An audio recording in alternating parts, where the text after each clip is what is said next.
Amados irmãos, a paz do Senhor, que alegria, estamos juntos na presença de nosso Senhor e Salvador Jesus Cristo. E este estudo aqui destina-se à segunda parte da quinta praga, tá bom? Nós estamos vendo o quanto Deus, grande e poderoso, fez com todos os deuses do Egito. E como com mão forte e poderosa, libertou o seu povo Israel. Eu, obviamente, quero ler com os irmãos o texto que está em Êxodo, capítulo 9, quando diz assim, versículo 1 até o 7. Disse o Senhor a Moisés, apresenta-te a Faraó. Sim, diz o Senhor Deus dos Hebreus, deixa aí meu povo, para que me sirva. Porque se recusares deixá-los ir, e ainda por força o detiveres, eis que a mão do Senhor será sobre teu rebanho, que está no campo, sobre os teus cavalos, jumentos, camelos, bois, vacas e ovelhas, com pestilência gravíssima. E o Senhor fará distinção entre os rebanhos de Israel e os rebanhos do Egito, para que nada morra de tudo que pertence aos filhos de Israel. O Senhor designou certo tempo, dizendo, amanhã fará o Senhor isto na terra. E o Senhor fez no dia seguinte, e todo o rebanho dos egípcios morreu. Porém o rebanho dos israelitas não morreu, nenhum. Faraó mandou ver, e eis que do rebanho de Israel não morrera nenhum sequer. Porém o coração de Faraó se endureceu e não deixou ir o povo. Muito bem. No último estudo que tivemos sobre esta praga, nós vimos exatamente o seguinte. Nós vimos que aqui Faraó não dá muita bola para o que Moisés falou em razão de um fato simples, absolutamente simples, né? Faraó, de forma muito clara, direta, objetiva, ele brinca com Israel e ele diz, não vou deixar ir, tá? Não vou deixar ir, em razão da confiança que ele tinha nos deuses dele. E eu acho muito interessante isso, irmãos, porque na medida em que ele confia nos deuses dele, olha o que acontece. Bem, nós vimos, vou compartilhar aqui a tela com os amados irmãos, nós vimos que o principal Deus relacionado às divindades em forma de animais era o Deus Apis.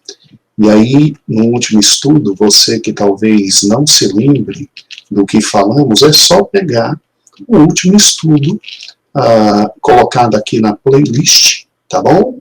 E você verá, obviamente, exatamente esse fato fundamental, tá? O Deus Apis. E aí nós vimos tudo o que significa o Deus Apis, o quanto ele foi humilhado. Agora, não só o Deus Apis, né, que tinha no meio dos egípcios, obviamente, uma grande honra, né?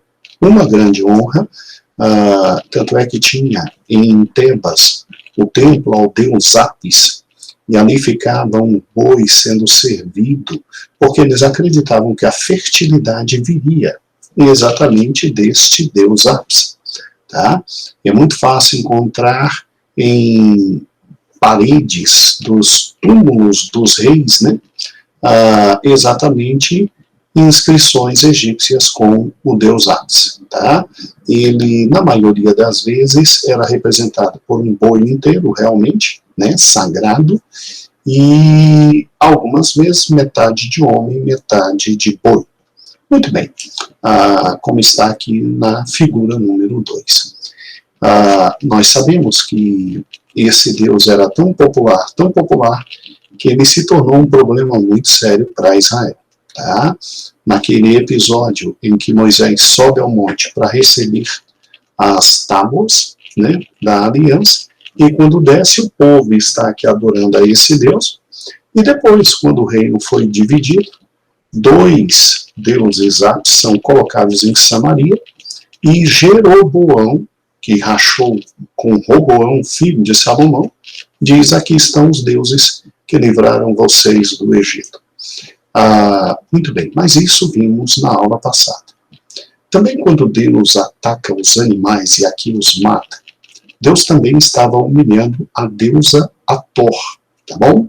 Representada ou na figura desta mulher, ou na figura de uma vaca, muito mais representada na figura de uma vaca.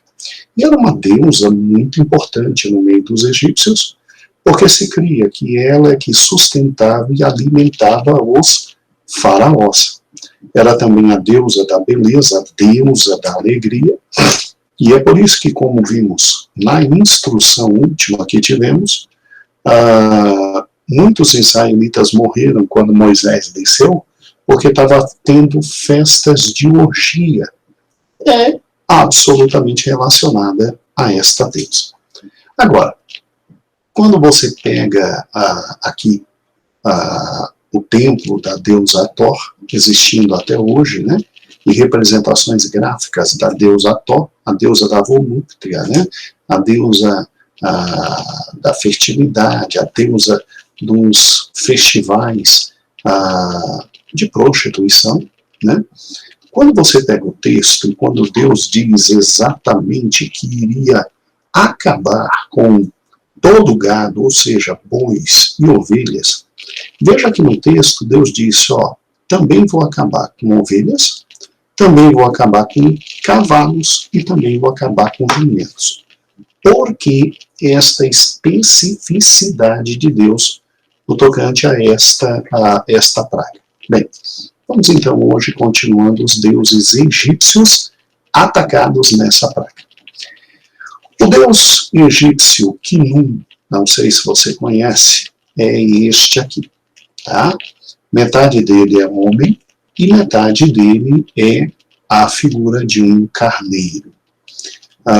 Esse deus, como você vê exatamente aí, ele está na posição de um oleiro e a criação máxima dele são os seres humanos à luz da mitologia egípcia. Eu acho interessante, aqui está uma prefiguração de uma imagem gráfica dele, que está, obviamente, em templos egípcios. Esse é um deus interessante, porque muito venerado, extremamente venerado.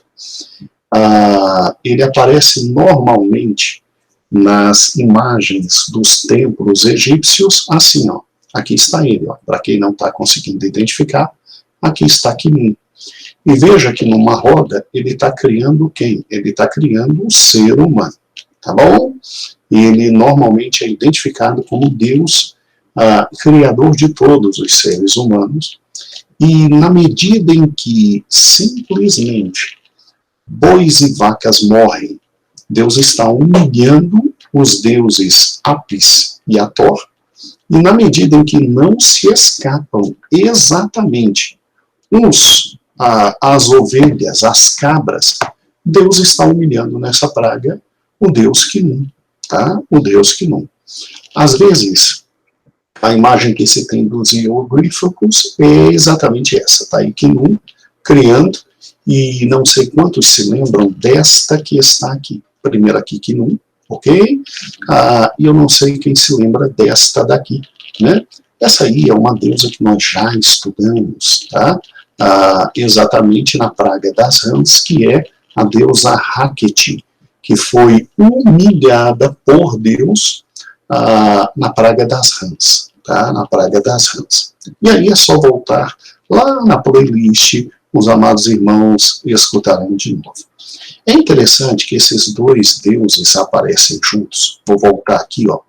Por que eles aparecem juntos na criação do ser humano? Porque se acreditava no meio dos egípcios exatamente isso aqui, ó. Na mitologia egípcia, Hecate aquela deusa sapo, né? Metade mulher, metade sapo, aparece como parteira. Mas, ao mesmo tempo, ela também é a guia para os que morreram. Então, ela participa, segundo os egípcios, da vida humana, no início e no final, auxiliando o parto e depois cortando, né, literalmente o cordão umbilical para a pessoa ter vida, e depois é ela que leva as pessoas durante a sua morte para a outra vida. É muito interessante isso, porque a relação entre Khnum e Hecate enquanto Khnum faz o corpo, molda o corpo físico dos seres humanos, segundo a mitologia egípcia, Hecate faz com que a alma entre nele.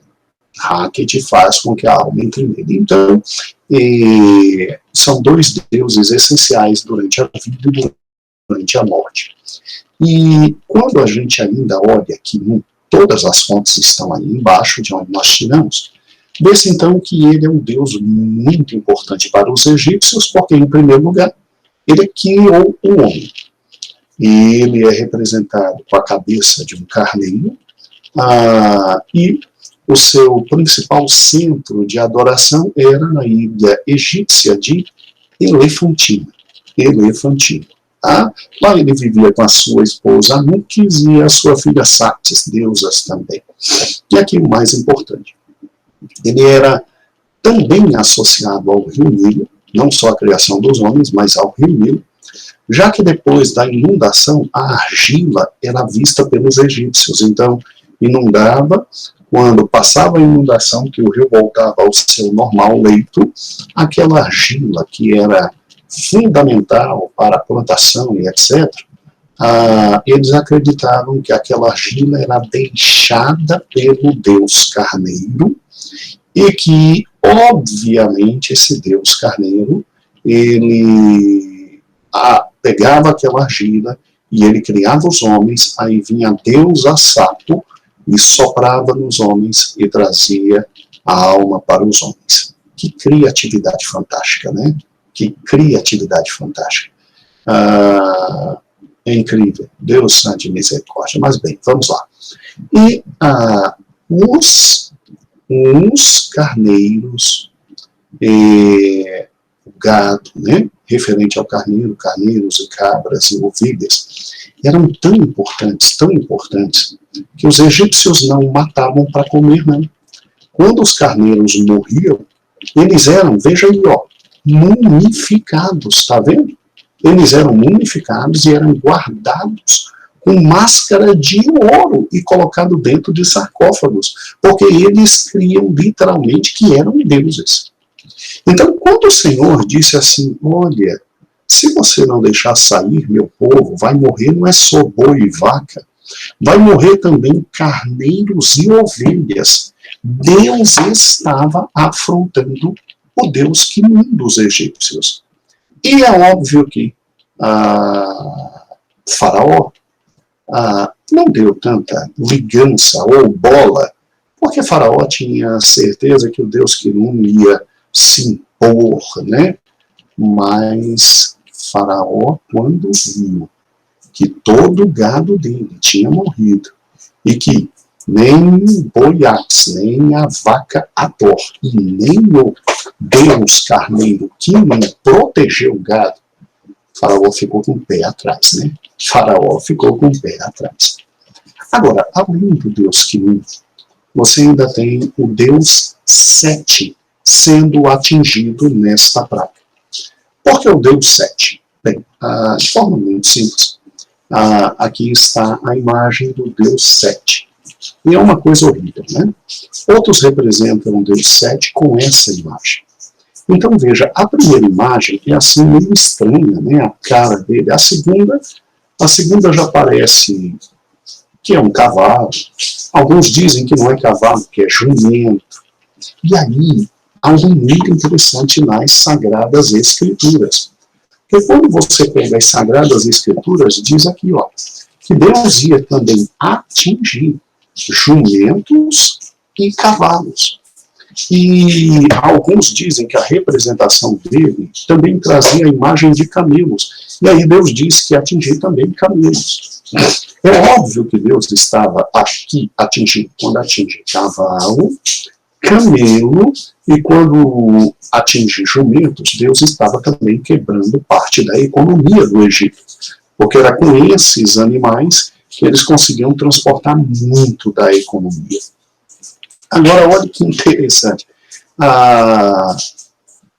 Faraó não se preocupou porque ele disse, não, o Deus dos egípcios está querendo atingir 7 dos seus protegidos, porque assim como o boi ápis, né, protegia todo o gado bovino, assim como a vaca Thor protegia todas as vaquinhas, assim como o Deus Quinum protegia todas as ovelhas e cabritos e cabras, né?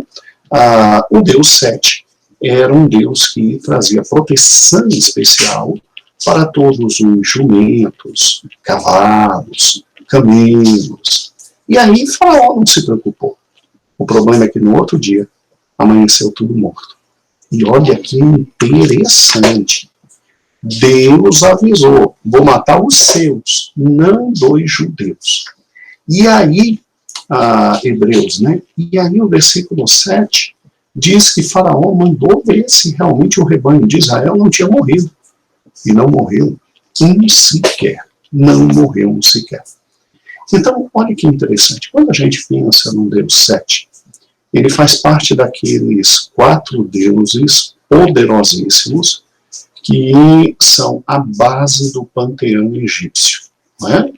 Então, o deus Nut e a deusa Nut, que é a deusa Céu, e o deus Geb, o deus Terra, gerou estes 4 aqui.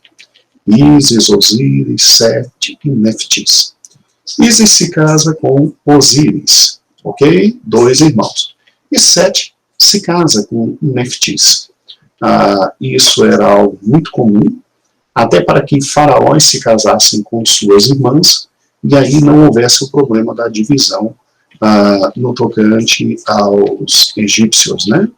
Olha que interessante. Então, Sete é esposo de sua meia-irmã, tá? E odiava seu irmão Osíris, tanto é que o matou. Olha como são os deuses egípcios. Então, Sete é alguém, assim, absolutamente imprevisível.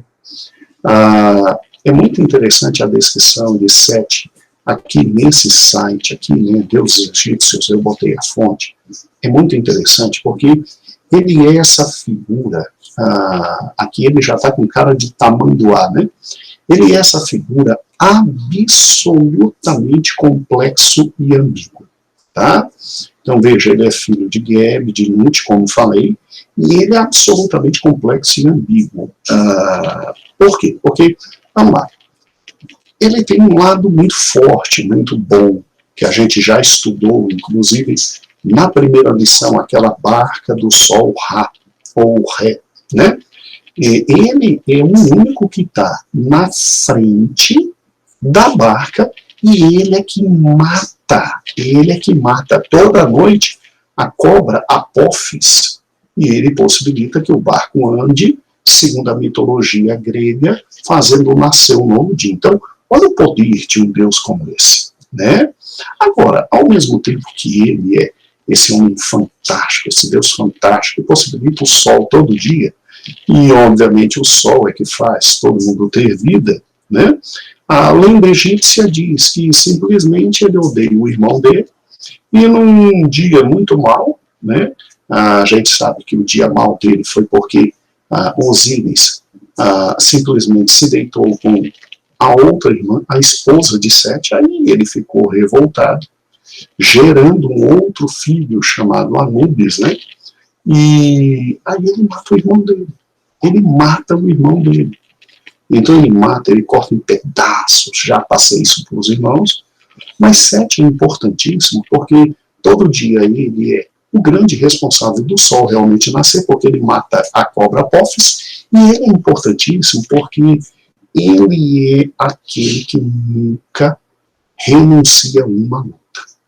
Sete é aquele ser que dá um boi para entrar numa luta e dá uma boiada para não sair da luta.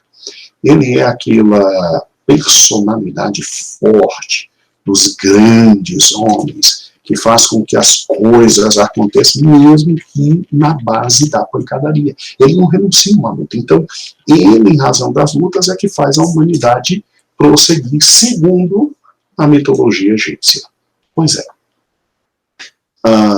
Quando a gente pensa nisso, olha que interessante. Um velhinho de 80 anos avisa para Faraó: deixa o povo do Senhor sair, porque senão ele vai acabar com o seu gado. Faraó não se importa muito, porque ele sabe que tem 4 grandes deuses cuidando de todos os gados e de todos os animais no Egito. O deus Apis, a deusa Ató, os dois, né? Vaca e boi, touro, o deus Sete, que é esse deus poderoso que luta e haveria de proteger jumentos, jumentos, camelos, cavalos, e o deus Quinum, que haveria de proteger o gado miúdo, como cabritos, ovelhas, tá? E o que aconteceu? No outro dia, todos estavam mortos. Sabe por quê?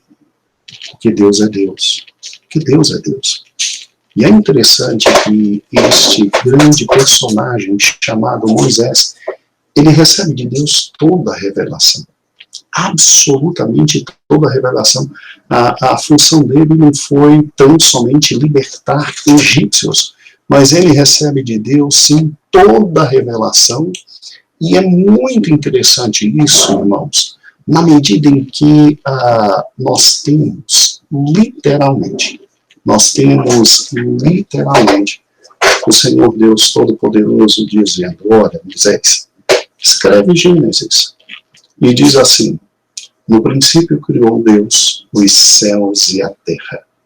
E a terra era sem forma e vazia, e havia trevas sobre o abismo. E disse Deus: à medida que Deus vai dizendo, tudo vai acontecendo. À medida que Deus vai dizendo, tudo vai acontecendo.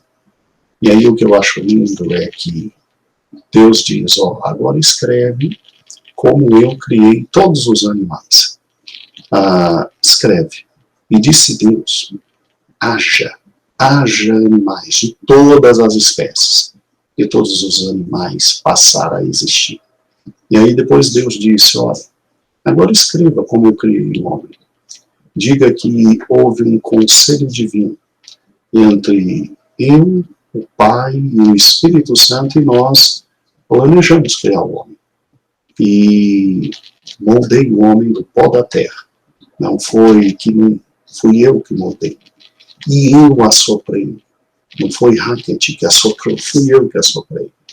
E Moisés, deixa isso registrado, para que ninguém saiba que além de mim há Deus. Para que ninguém saiba que além de mim há Deus.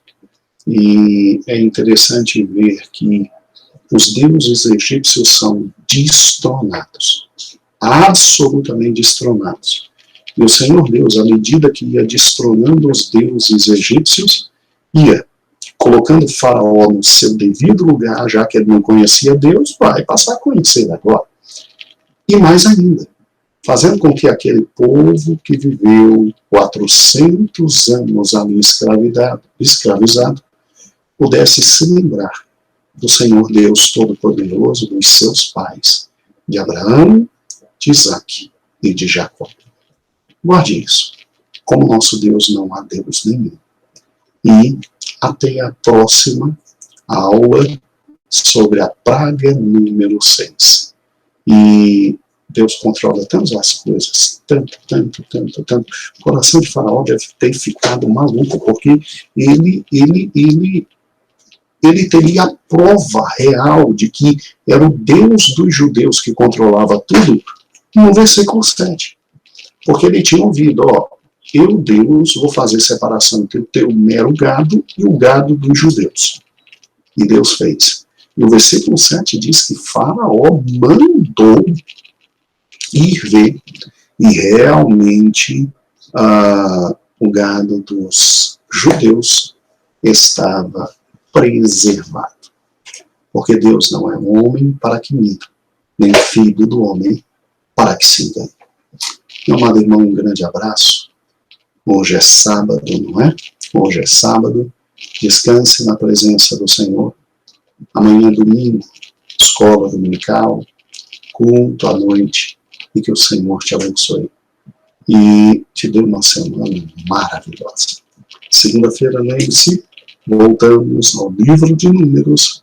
E segunda-feira, Números, capítulo 3. Tá bom?